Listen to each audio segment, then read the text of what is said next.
사랑하는 방주교회 교우 여러분, 안녕하십니까? 오늘은 4월 26일 주일입니다. 우리가 예배에 앞서 먼저 함께 합심해서 기도하는 시간을 잠시 갖겠습니다. 먼저는 이 코로나19 바이러스로 고통받는 이 땅을 위해서 함께 기도하십시다.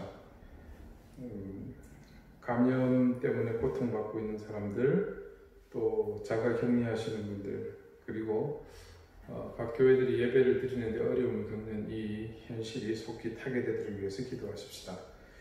그리고 이 시간 또 우리가 간절히 기도해야 할 것이 있습니다. 우리 박상일 원장님을 위해서 여러분 간곡히 기도로 함께 중보해 주시기를 부탁을 드리겠습니다. 잠시 함께 기도드리겠습니다.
이제 다 함께 우리의 마음을 모아 살아계신 하나님 앞에 예배드리겠습니다.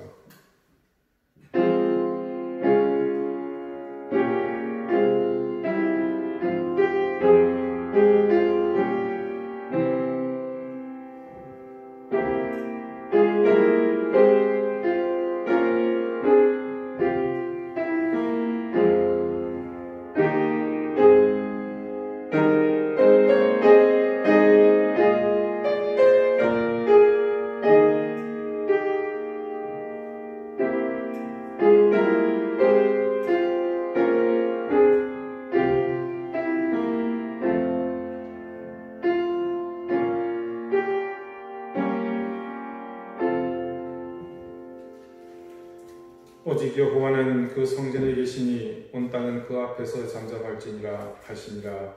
하나님은 영이시니 예배하는 자가 영과 진리로 예배할지니라. 아멘. 창조주 하나님, 봄의 기운은 만산을 푸르게 하고 바람의 느낌마저 부드럽고 상쾌하게 만들고 세상이 따스한 기운으로 가득 채워져 갑니다. 그러나 전염병으로 인해 아직 우리의 마음은 얼어붙은 지난 겨울에서 벗어나지 못하고 있습니다. 인간의 나약함을 다시 한번 절감하면서 우리는 창조주 하나님, 전능하신 하나님, 그리고 우주 만물을 오묘한 섭리로 이끄시는 하나님만을 바라봅니다. 이 시간 우리가 예배자로 하나님을 바라보며 진실한 마음으로 경배를 드립니다. 우리의 교만을 물리치고 겸손한 마음으로 우리의 구주 되신 주님만을 바라보게 하옵소서. 죽음에서 부활하신 영원한 생명의 이름 예수 그리스도 이름으로 기원하옵나이다. 아멘. 찬송가 5장으로 함께 찬송하겠습니다.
자비로우신 하나님, 이 시간 사랑하는 주님의 자녀들이 아버지 앞에 모든 죄와 허물을 고백합니다. 연약한 인생으로 살면서 죄의 굴레에서 자유할 수 없는 몸인지라 지난 한 주도 수없이 많은 죄를 반복하며 하나님의 뜻과 다른 삶을 살았습니다. 말씀을 통해 우리에게 명하신 작은 계명까지도 우리는 가벼이 여기며 하나님의 뜻보다는 우리의 의지를 우선하여 살았습니다. 그런 사소한 욕망을 채우는 것이 죄이며 무엇보다 하나님을 외면하는 것인 줄도 모르고 우리는 습관적으로 그리고 반복하며 일상처럼 그 삶을 살았습니다. 세상의 것들은 시시각각 다양한 모습으로 앞다투어 변화무쌍하게 우리를 유혹하는데 우리가 하나님을 향한 중심이 굳건하지 못해 그런 유혹 속에서 어울려 버타며 그것을 섬기며 사는 길로 거침없이 휩쓸려 버렸습니다. 아버지여, 우리의 이런 연약함과 무지함을 불쌍히 보시고 저희에게 자비를 베풀어 주옵소서. 내 주변에 머물고 있는 시선을 하나님을 향해 고정하게 하시고 우리의 눈과 귀에 보이고 들리는 것이 전부가 아니며 그 너머에 있는 하나님의 손길을 볼 수 있는 영적인 깨달음을 더해 주옵소서. 이제는 하나님과 나만이 아는 줄을 생각하며 계속해서 침묵 가운데 참회 기도를 드립니다.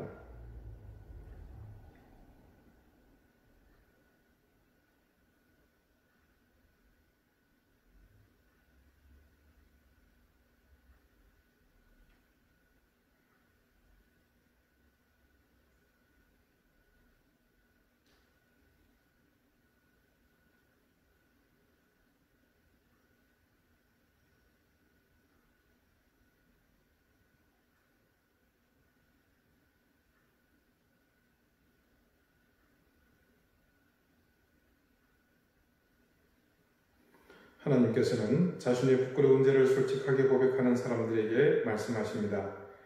하나님이 그들이 행한 것, 곧 그 악한 길에서 돌이켜 떠난 것을 보시고 하나님의 뜻을 돌이키사 그들에게 내리리라고 말씀하신 재앙을 내리지 아니하시니라. 아멘. 이제는 사도신경으로 우리의 신앙을 고백하오니 나는 전능하신 아버지 하나님 천지의 창조주를 믿습니다. 나는 그의 유일하신 아들 우리 주 예수 그리스도를 믿습니다. 그는 성령으로 잉태되어 동정녀 마리아에게서 나시고 본디오 빌라도에게 고난을 받아 십자가에 못 박혀 죽으시고 장사된 지 사흘 만에 죽은 자 가운데서 다시 살아나셨으며 하늘에 오르시어 전능하신 아버지 하나님 우편에 앉아 계시다가 거기로부터 살아있는 자와 죽은 자를 심판하러 오십니다. 나는 성령을 믿으며 거룩한 공교회와 성도의 교제와 죄를 용서받는 것과 몸의 부활과 영생을 믿습니다. 아멘. 이제 다 함께 성신을 교독하겠습니다. 성신은 교독문 79번, 요한복음 15장입니다.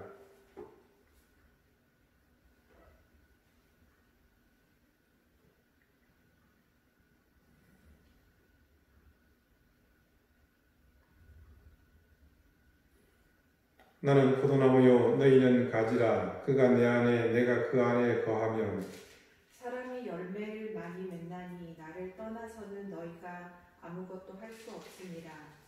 사람이 내 안에 거하지 아니하면 가지처럼 밖에 버려져 마르나니 사람들이 그것을 모아다가 불에 던져 사르느니라. 너희가 내 안에 거하고 내 말이 너희 안에 거하면 무엇이든지 원하는 대로 구하라. 그리하면 이루리라. 너희가 열매를 많이 맺으면 내 아버지께서 영광을 받으실 것이요 너희는 내 제자가 되리라. 아버지께서 나를 사랑하신 것 같이 나도 너희를 사랑하였으니 나의 사랑 안에 거하라. 내가 아버지의 계명을 지켜 그의 사랑 안에 거하는 것 같이 너희도 내 계명을 지키면 내 사랑 안에 거하리라. 내가 이것을 너희에게 이름은 내 기쁨이 너희 안에 있어 너희 기쁨을 충만하게 하려 함이라. 아멘. 다 같이 기도드리겠습니다.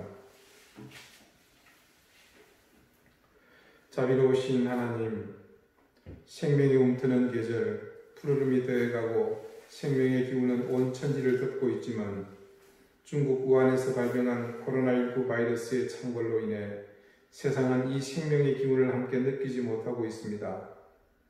지금껏 세상을 지배하고 있다는 착각으로 살아온 인간의 교만함이 이 작은 바이러스 앞에서 실체를 깨닫게 되며 우리는 또 하나님의 절대적인 주권 앞에 서 있음을 깨닫게 되었습니다. 이제 우리가 의지할 유일한 대상은 죽음의 권세를 이기신 부활의 주님밖에는 없다는 것을 깨닫고 또한 그 능력을 덧입은 우리의 기도와 겸비함이 유일한 대안임을 깨닫게 해 주옵소서. 하나님, 이 나라와 민족을 불쌍히 여겨 주십시오. 국민들의 마음이 나뉘고 분열되었으며 교회는 점점 그 설 자리를 잃어가고 있습니다.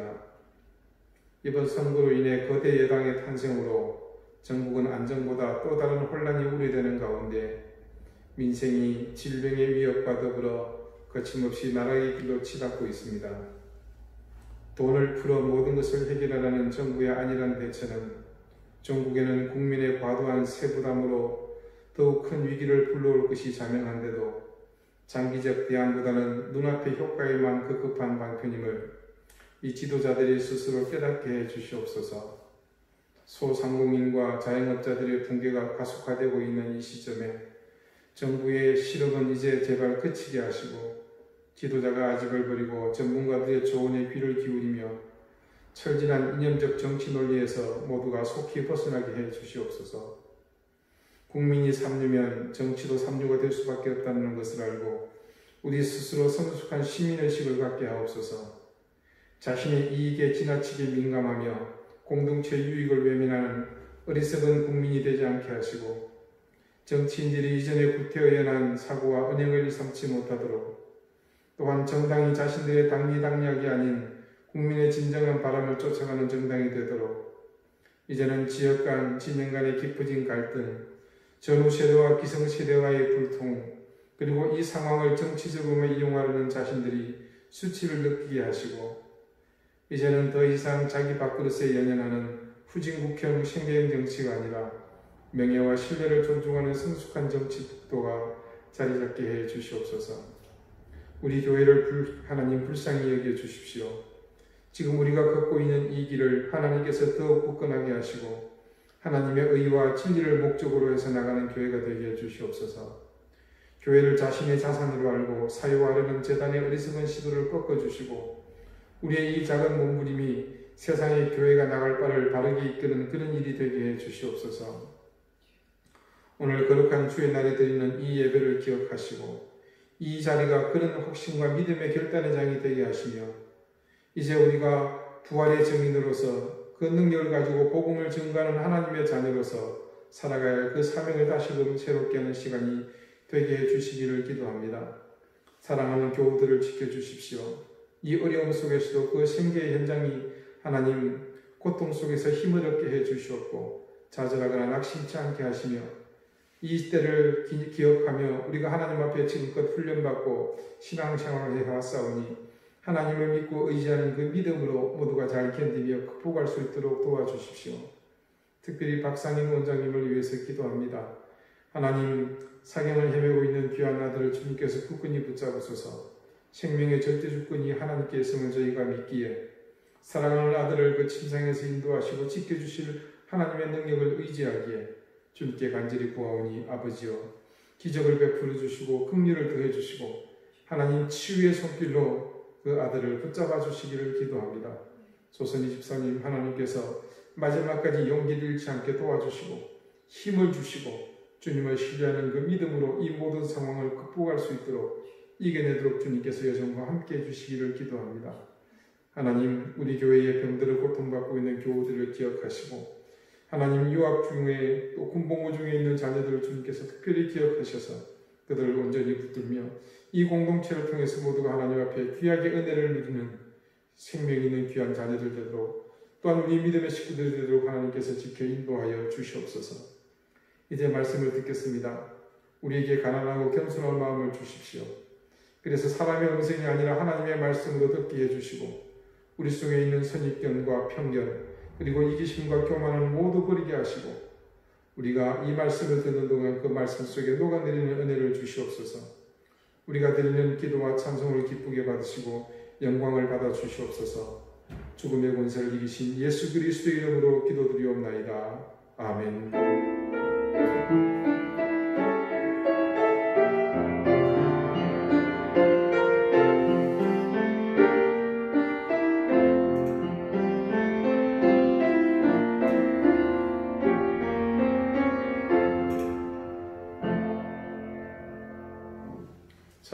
23장 함께 찬송하겠습니다.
오늘 하나님께서 우리에게 주시는 말씀은 구약 성경 룻기 1장 21절 말씀입니다. 구약 402페이지입니다.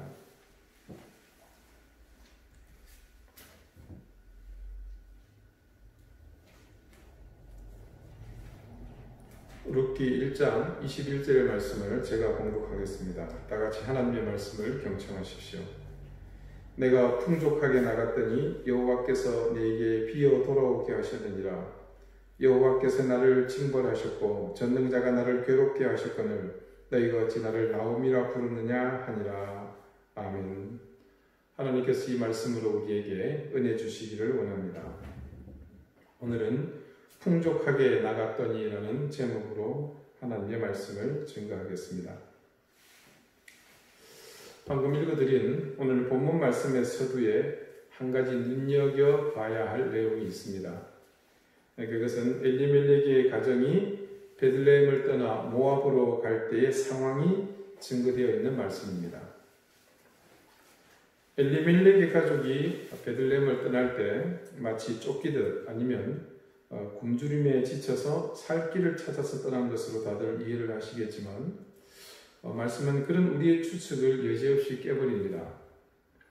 내가 풍족하게 나갔더니 라고 증거합니다. 여러분 기억하실지 모르겠지만 룻기를 처음 시작하면서 이 부분에 대해서 나중에 다시 한번 깊이 다룰 기회가 있을 것이라고 말씀을 드렸었습니다.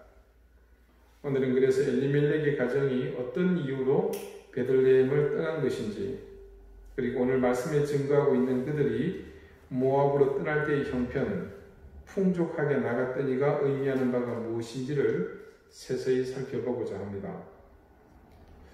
제가 가진 주석과 여러 자료들을 통해서 오늘 룻기 1장 21절의 서두에 기록된 풍족하게 나갔다는 말의 의미를 찾아보았지만 뚜렷하게 그 의미를 설명해 주는 데가 없었습니다. 단지 한국교회 100주년 기념 주석만이 이 부분을 이렇게 주석하고 있습니다. 나오미가 베들레헴 아낙네들에게 한 말 가운데 자기가 고향을 떠날 때는 풍족했었는데 여호와께서 자기로 텅 비어 돌아오게 하셨다는 말이 있다.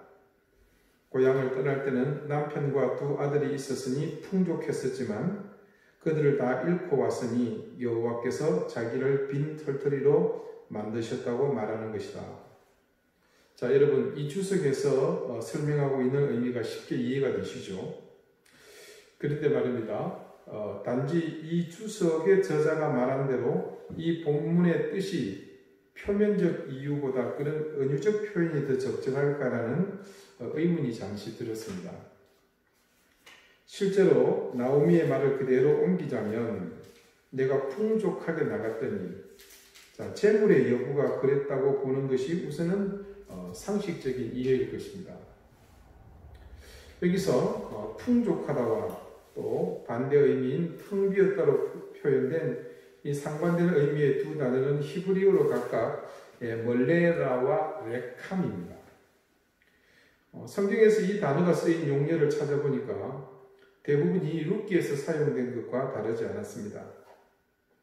그래서 이번에는 영어로 번역된 성경들을 하나씩 찾아보았습니다. 영어 번역 성경은 전부 가득 채워졌다는 의미의 full을 사용합니다. 그리고 이어 나오는 그와 반대되는 상황, 텅 비었다에 해당하는 번역으로는 일반적으로 사용하는 공간이 비어있다는 의미의 empty를 사용합니다.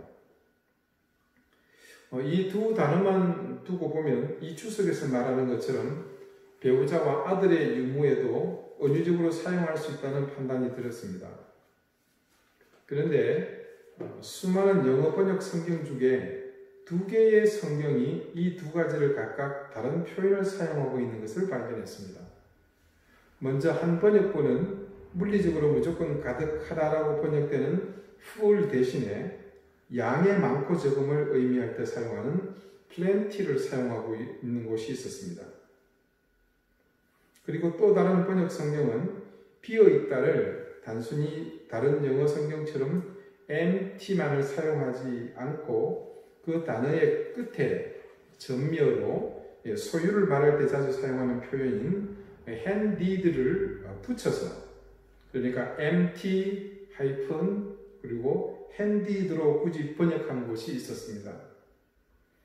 그러니까 이 두 영어 성경은 일반적으로 은유적인 표현도 가능할 수 있는 다른 번역본의 단어 선택과 달리 제한적으로 단지 소유의 많고 적음을 정확히 지적해서 그 제한된 의미로 번역하고 있다고 보는 것입니다. 즉 나오미가 지금 하는 말은 일반적인 주석의 말처럼, 이 해설처럼, 그리고 다른 영어 성경들처럼 단지 나갈 때는 남편도 있고 아들들도 있어서 풍족했지만 지금은 다 죽고 나 혼자 돌아왔다는 그 상황을 비유로 말한 그것을 제외하고 있다고 보는 것입니다. 그러니까 나오미의 말은 표면 그대로 자신들이 베들레헴을 떠날 때는 재산이 많았다고 말하고 있는 것으로 알 수 있습니다. 그러면 흉년이 들어서 베들레헴 성이 살기가 어려워서 모압으로 이주했노라고 우리가 일반적으로 이해하고 있지만 이 말씀을 놓고 볼 때 이들은 실제로 그 흉년으로 인해서 굶주리지 않았다는 것을 알 수 있습니다. 그래서 룻기 1장 1절을 다시 한번 보겠습니다. 사사들이 치리하던 때에 그 땅에 흉년이 드니라. 유다 베들레헴의 한 사람이 그의 아내와 두 아들을 데리고 모압 지방에 가서 거류하였는데, 자, 1절 말씀을 다시 보니까 그때 베들레헴에 흉년이 든 것은 맞는데 그 흉년이 이 가족을 모압으로 이주하게 만든 실제적인 이유는 아니라고 볼 수도 있습니다. 자, 그러면 엘리멜렉의 가족이 모압으로 이주하게 된 실제 이유는 과연 무엇일까요? 모세의 율법에서 11조의 규례를 이렇게 규정하고 있습니다. 평신도 영어로 편집된 톰슨2 주석 성경을 보게 되면 신명기 14장 22절에서 29절에 걸쳐서 장황하게 기록되어 있는 11조의 규례에 대해서 아주 쉽게 설명을 해주고 있습니다. 먼저 레위기가 규정하고 있는 11조의 정의는 이렇습니다. 레위기 27장 30절 말씀입니다. 그리고 그 땅의 10분의 1, 곧 그 땅의 곡식이나 나무의 열매는 그 10분의 1은 여호와의 것이니 여호와의 선물이라. 이 말씀에서 볼 수 있듯이 이스라엘 백성에게 11조는 매년 토지 소산이나 가축의 10분의 1을 바쳐야 하는 종교적 의무입니다. 이스라엘 백성은 모세 율법에 나타난 여러 11조 규례를 근거로 해서 이 11조 헌납을 세 단계로 구분을 했습니다. 먼저는 율법에서 규정하는 첫 번째 11조입니다. 이것을 민수기 18장 21절에서 24절까지의 말씀이 이렇게 증가합니다. 내가 이스라엘의 11조를 레위 자손에게 기업으로 다 주어서 그 그들이 하는 일, 곧 회막에서 하는 일을 감나니 이후로는 이스라엘 자손이 회막에 가까이 하지 말 것이라. 죄값으로 죽을까 하노라. 그러나 레위인은 회막에서 봉사하며 자기들의 죄를 담당할 것이요 이스라엘 자손 중에는 기업이 없을 것이니 이는 너희 대대의 영원한 율례라. 이스라엘 자손이 여호와께 거제로 드리는 11조를 레위인에게 기업으로 주었으므로 내가 그들에 대하여 말하기를 이스라엘 자손 중에 기업이 없을 것이라 하였노라. 자, 이 규례에 따르면 한 해의 추수가 끝나면 백성들은 먼저 모든 소출의 10분의 1을 구별해서 자기 성중에 거하는 레위인들에게 주어야 했습니다. 그러면 레위인들은 백성들로부터 받은 그 11조에서 다시 10분의 1을 구별해서 하나님께 거제로 드려야 했는데 이것은 곧 제사장들의 몫이 되었다고 율법이 규정하고 있습니다. 자, 이처럼 분배받은 기업이 없이 성막에서 종교적 직무에만 전념하는 레위인들과 제사장들의 생계를 보장해 주기 위해서 이스라엘 백성들이 바쳐야 하는 11조의 첫 단계입니다.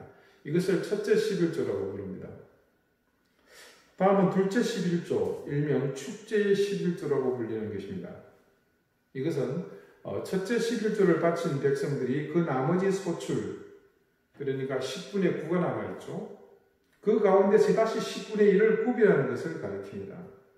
자, 이것은 자신들이 중앙 성소로 가지고 올라가는데 한 해 동안 풍성한 복을 내려주신 하나님께 감사 축제를 드리는 비용으로 사용되었습니다. 이 감사 잔치에는 가족과 친지는 물론 수하의 남녀 종들과 성중의 레위인들까지 모두 참여했습니다. 마지막으로 셋째 11조입니다. 신명기 26장 12절의 말씀을 잠깐 읽어드립니다. 셋째 해 곧 11조를 드리는 해에 내 모든 소산의 11조 내기를 마친 후에 그것을 레위인과 객과 고아와 과부에게 주어 내 성읍 안에서 먹고 배부르게 하라. 여러분 이스라엘은 아시는 대로 매 7년째는 경작을 하지 않습니다. 안식년에는 쉬지요. 그래서 그때는 11조를 드리지 않습니다. 실제로 이 안식년 때문에 이스라엘 백성들은 그래서 6년간 매년 11조를 드리고 7년째 되는 해에는 쉬게 됩니다. 그래서 모든 것은 안식년을 기준으로 계수를 하게 되는데 안식년을 기준으로 했을 때 제 세 번째 해, 3년과 또 반복되는 3년 후 6년째 되는 해에는 조금 전에 읽어드린 말씀과 같이 둘째 11조로 잔치를 베푸는 대신에 각 처소에서 그것을 모아서 성중에 거하는 레위인, 또 나그네, 가난한 자, 고아, 과부 등을 위한 구제비로 사용을 했습니다. 그리고 이때 백성들은 자신들이 마련한 이 둘째 11조를 율법대로 가난한 이웃들을 위해 거짓없이 사용했노라고 하나님 앞에 맹세해야 했습니다. 따라서 이 셋째 11조는 따로 구별된 11조가 아니고 짐작하셨겠지만 둘째 11조와 동일한 것입니다. 다만 용도가 다를 뿐입니다. 즉 둘째 11조는 안식년을 기준으로 매 1년, 2년, 또 3년 빼고요. 4년, 5년. 그때는 이제 감사 축제용으로 사용이 되었고요. 셋째 11조는 빠져있는 그 3년과 6년째에 이웃을 위한 구제용으로 쓰인 겁니다. 그래서 이스라엘 백성은 실제로 11조를 이렇게 2번 드려야 했습니다. 의무적으로 드려지는 첫 번째 11조는 성막 유지와 관련된 비용, 요즘 말하면 이제 교회 유지 비용으로 사용된 것이죠.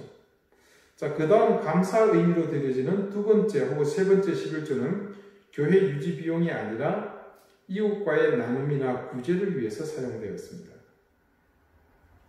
이스라엘 백성들은 이 규례를 정확하게 지켰습니다. 특히나 이 11조의 규례 가운데는 첫째 11조라고 불리는 용도로 모여진 헌물이 셋째 11조라고 불리는 그 용도로 모여진 헌물이 아주 중요한 용도로 쓰입니다. 그것은 앞서 말씀드린 것처럼 고아와 과부를 위한 용도입니다. 그래서 율법은 그 용도에 대해서 내가 분명히 그렇게 사용했노라고 하나님 앞에서 선포하도록, 즉 반드시 지키도록 회중 앞에서 선언하게 만든 것입니다. 제가 설교 중에도 몇 번 말씀을 드렸고 또 성경 공부 중에서도 말씀을 드렸지만 그 시대에 어린아이나 부녀자는 사회 구조상 생산활동, 이 경제활동을 할 수 없었습니다. 그래서 가정에 일할 수 있는 남자가 없으면 그들을 생계가 막막할 수밖에 없습니다. 더군다나 그런 시대이니 부모를 잃은 아이들은 더 처지가 딱합니다. 그러니 그 성이나 마을 공동체에서 거둔 11조는 고아나 과부들에게 굉장히 중요한 생계의 수단이었습니다. 이렇게 어려운 이웃을 위해서 반드시 공동체는 자신들의 수입을 나누도록 율법으로 하나님은 명시해 놓은 것입니다. 자, 그렇다면 다시 처음으로 돌아가겠습니다. 그렇다면 과연 엘리멜렉의 집안이 그 당시 풍족한 집안이었는데 왜 모압으로 이주하게 되었는지, 그 이유에 대해서, 그리고 나오미가 그렇게 나갔는데 여호와께서 내게 텅 비어 돌아오게 하셨다는 말의 의미는 도대체 무엇인지 이 모세의 율법에서 실마리를 찾을 수 있습니다. 여러분, 소유가 많을수록 수확은 당연히 많습니다. 그리고 그 많은 수확으로 인해서 성중에 성소에 드려야 할 11조의 분량은 누구보다도 소유가 많은 사람이 많을 수밖에 없습니다. 그런데 그런 11조의 의무도 의무지만 룻기의 서두에 밝히고 있듯이 그 시대에 흉년이 들었습니다. 그렇다면 소유가 상대적으로 많았던 엘리멜렉의 집은 그 성중에 흉년으로 더욱 큰 고통을 겪고 있는 고아와 과부 같은 가난한 이웃에 대한 구제의 의무 역시 다른 집보다 상대적으로 많았을 것입니다. 그런데 나오미가 고백하듯이 풍족했지만 어떻게 했습니까? 나갔습니다. 무슨 의미겠습니까? 엘리멜렉의 집안이 그 성에 먹을 것이 없어서 굶주리고 있는 이웃들을 외면하고서 자신의 재산이 충나는 것을 막으려고 이방 땅으로 피신했다고 밖에는 볼 수 없는 노릇입니다. 더군다나 그렇게 풍족하게 도망치듯 나간 그들을 하나님이 어떻게 대하셨습니까? 그 재산을 텅 비게 하셨습니다. 자, 그렇다면 이제 그들이 모압으로 떠난 이유가 재산 때문이었다는 것을 충분히 짐작할 수 있지 않겠습니까? 여러분, 이스라엘 백성이 왜 11조를 드렸을까요? 그 이유를 모세는 정확히 밝히고 있습니다. 이유는 다른 데 있지 않습니다. 신명기 12장 10절의 말씀을 제가 잠시 읽어드립니다. 너희가 요단을 건너 너희 하나님 여호와께서 너희에게 기업으로 주시는 땅에 거주하게 될 때, 또는 여호와께서 너희에게 너희 주위의 모든 대적을 이기게 하시고 너희에게 안식을 주사 너희를 평안히 거주하게 하실 때에, 그때에 뭘 하라는 겁니까? 11조를 드리라는 겁니다. 이 말씀은 하나님이 11조를 명하시기 전에 그 서두에 하신 말씀입니다. 이 말씀을 간단히 설명하면 이렇습니다. 여호와 하나님께서 지금 그들에게 살게 하신 이 땅, 그들이 거주하면서 생업을 일구고 농사를 지어 소출을 얻게 된 이 모든 것이 지금 하나님께서 너희에게 주신 것이라는 의미입니다. 그래서 11조의 명령에 앞서 이 말씀을 먼저 하시는 이유는 너희가 이제 거두게 될 모든 수확이 모두 여호와 하나님께서 주신 것이라는 사실을 전제하라는 것입니다. 나오미가 말하는 그대로 하나님께서 비어 돌아오게 하셨습니다. 풍족했던 것이 어떻게 비게 되었습니까? 그 역시 그녀가 이어서 고백하지 않습니까? 여호와께서 나를 징벌하셨고 나를 괴롭게 하셨습니다. 그 결과가 지금 자신이 베들레헴을 나갔을 때 풍족했던 모습에서 빈 상태로 돌아오게 된 것입니다. 결국 하나님께서 그 집안을 심판하신 것은 다른 이유보다도 그들이 이 성중에서 자신들이 해야 할 중요한 일, 율법에서 정하고 하나님께서 명령하신 구체적인 그 규례를 무시한 탓입니다. 사사시대의 키워드, 자신들의 소견에 옳은 대로 행하였더라. 자, 엘리멜렉의 집안은 그랬습니다. 자신들의 소유가 많고 풍족하게 되는 것이 그들은 하나님의 은혜라는 사실을 망각하고 살았던 것입니다. 오로지 생각하기에 자신들의 소유라는 생각이 컸던 것으로 보입니다. 그래서 흉년에 자신들의 소유가 축나는 것을 방지하려고 자신의 소유를 지키려고 하나님의 낯을 피해 모압으로 이주했던 것입니다.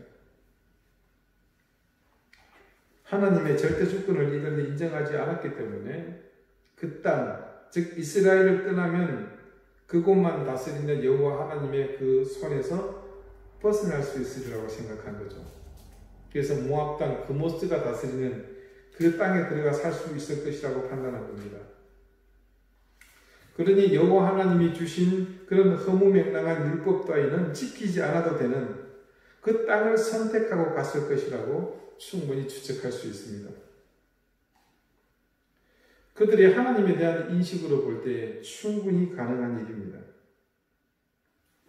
더군다나 사사시대에 이스라엘 백성의 보편적 가치관, 종교관, 또 신앙적인 자세인 자기 소견에 옳은 대로 향한 결과, 그것이 바로 이 나오미의 인생 여정에 아로새겨 있었던 것입니다. 여러분, 노블리스 오블리주라는 말이 있지요.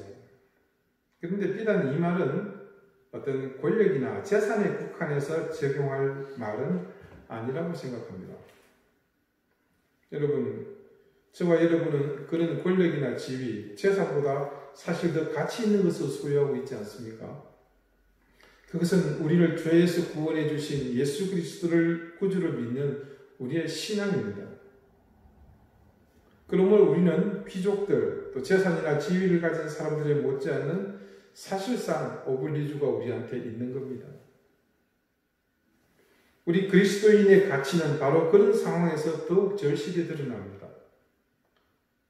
누군가는 희생하고 손해보는 일이 필요하다면 그것이 비단 노블리스들만 해야 할 일이 아니라 우리 크리스천이 당연히 해야 할 일일 것입니다.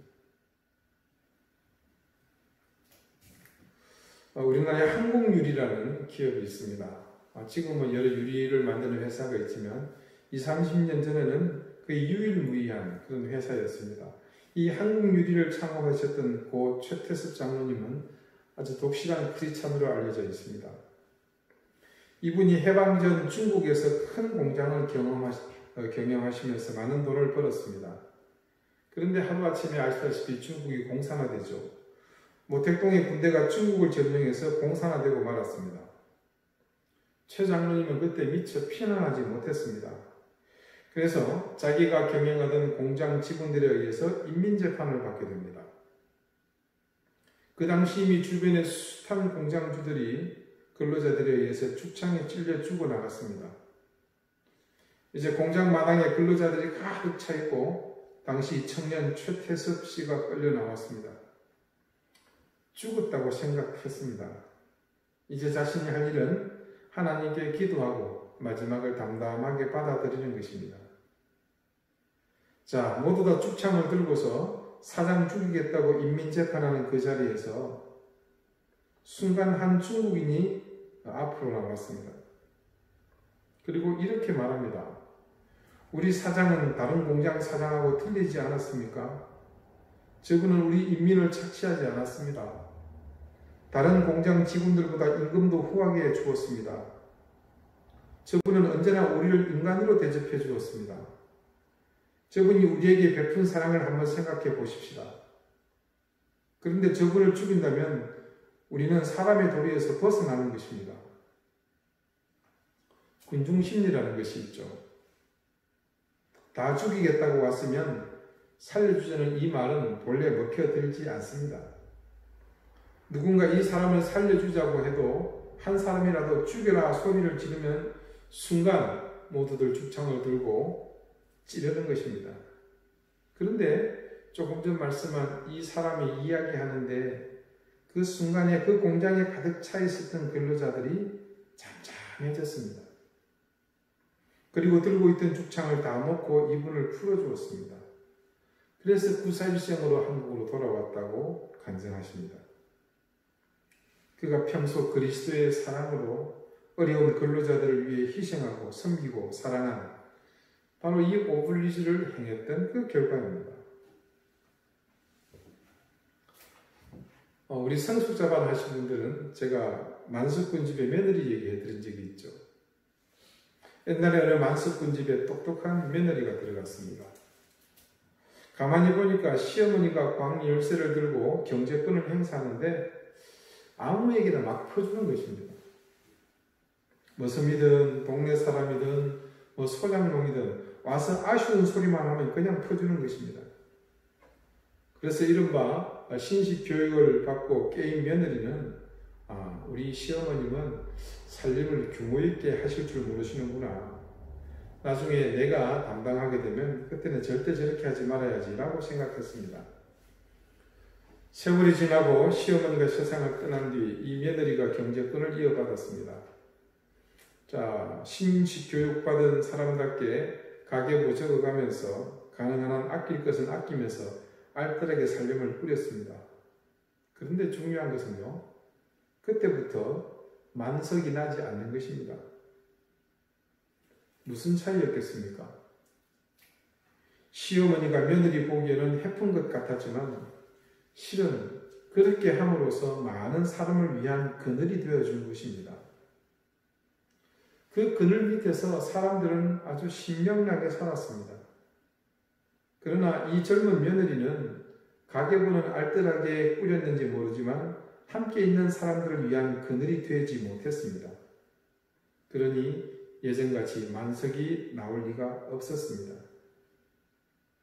여러분, 내가 그리스도인으로 이 세상을 사는 동안 타인을 위한 그늘이 된다면 얼마나 멋진 인생이겠습니까?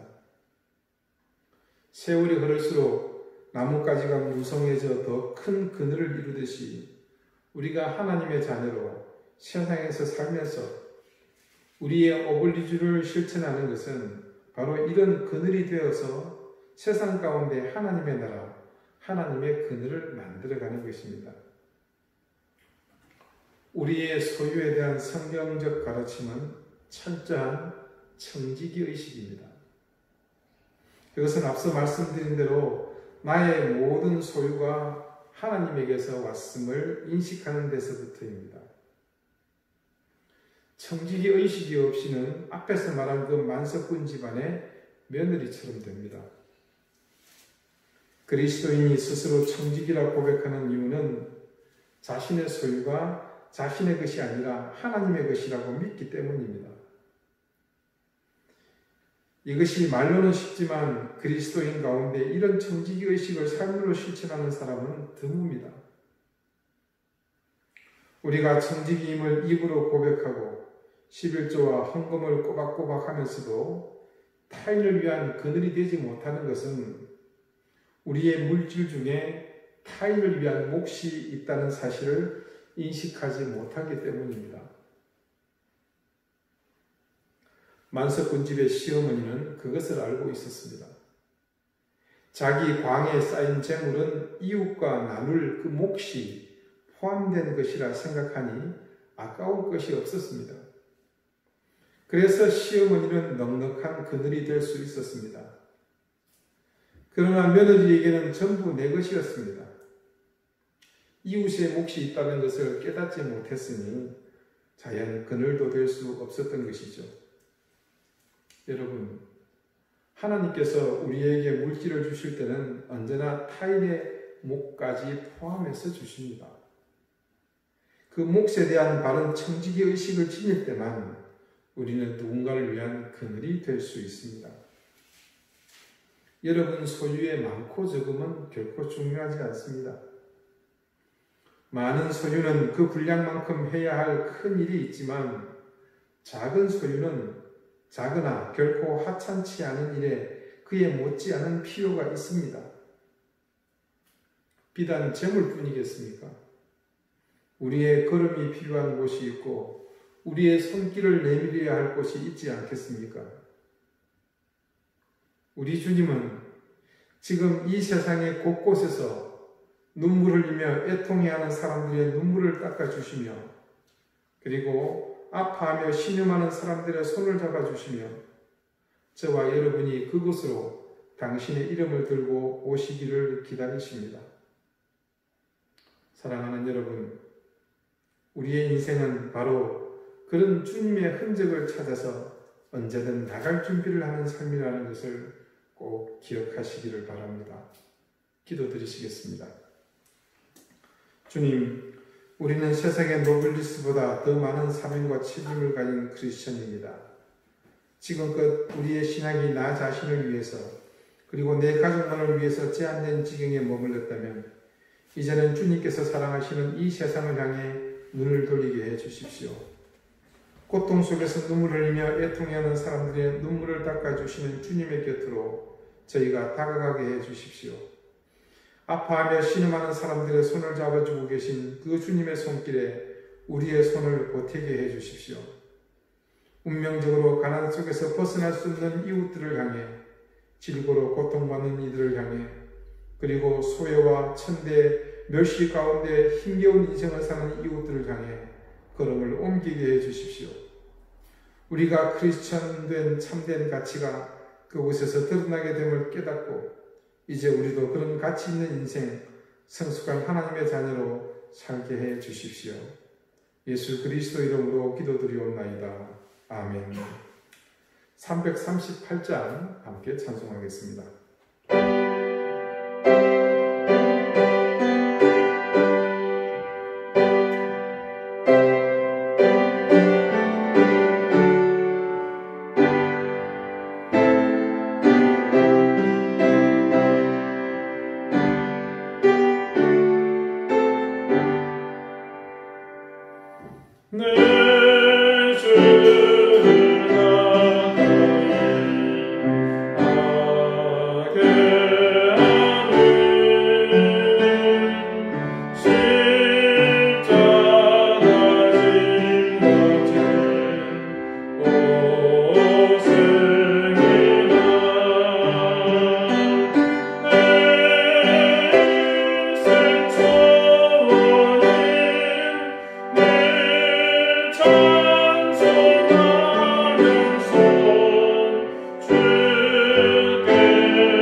주님의 은혜와 사랑을 감사드립니다.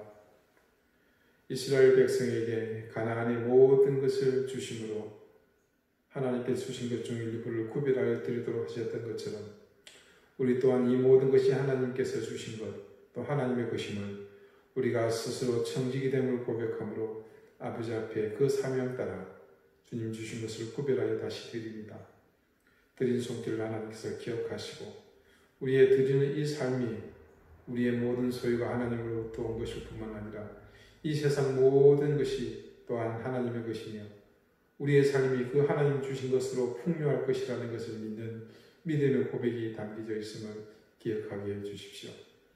드린 손길을 기억하시고 하늘의 신령한 은혜를 더하시며 땅에 기름진 복을 넘치게 하시고 저들의 가정과 생업이 복을 얻게 하시며 사랑하는 자녀들이 하나님의 큰 은혜를 누리게 해 주십시오. 예수 그리스도의 이름으로 감사하며 봉헌 기도드립니다. 아멘. 교회 소식 알려드리겠습니다. 5월 첫 주, 그러니까 다음 주일입니다. 다음 주부터는 예배당에서 주일 예배를 드리도록 하겠습니다. 단 기존에 1, 2부로 나누어 드리던 것을 11시 2부로 통합해서 1회만 드립니다. 그리고 예배 시에는 지금 정부에서 시행하고 있는 사회적 거리두기의 세칙, 준수사항을 엄격히 적용해서 예배를 드리도록 하겠습니다. 아울러 주중 모임과 공동 식사, 또 새벽 기도 등 주일 예배를 제외한 모든 모임은 이 코로나 바이러스 예방을 위해서 앞으로도 당분간 현재와 같이 실시하지 않습니다.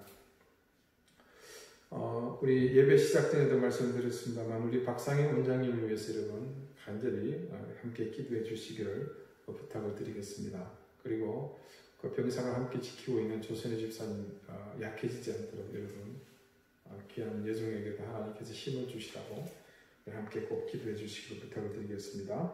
또 우리 유아순 권사님과 전은숙 집사님의 어머니, 우리 저스틴과 또 전설이 전사님의 부군되는 최영수 집사님을 위해서도 함께 계속해서 기도해 주시기를 부탁드립니다. 이제 다같이 찬송가 54장 함께 찬송하겠습니다.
이제는 예수 그리스도의 은혜와 하나님의 사랑과 성령의 교통하심이 이 세상 가운데 우리가 믿음의 노블리스로서 하나님께서 우리에게 주신 모든 것들을 하나님이 주신 것이라 기억하는 삶으로 이 땅 가운데 진정한 오블리주를 실천하기를 소망하는 우리 사랑하는 방주교의 모든 성도들 머리 위에 특별히 병상에서 사경을 헤매며 힘든 싸움을 하고 계신 우리 박상현 원장님과 함께 하신 우리 조선희 집사님 그리고 가정들 머리 위에 이제로부터 영원토록 항상 함께 하시기를 간절히 축원하옵나이다.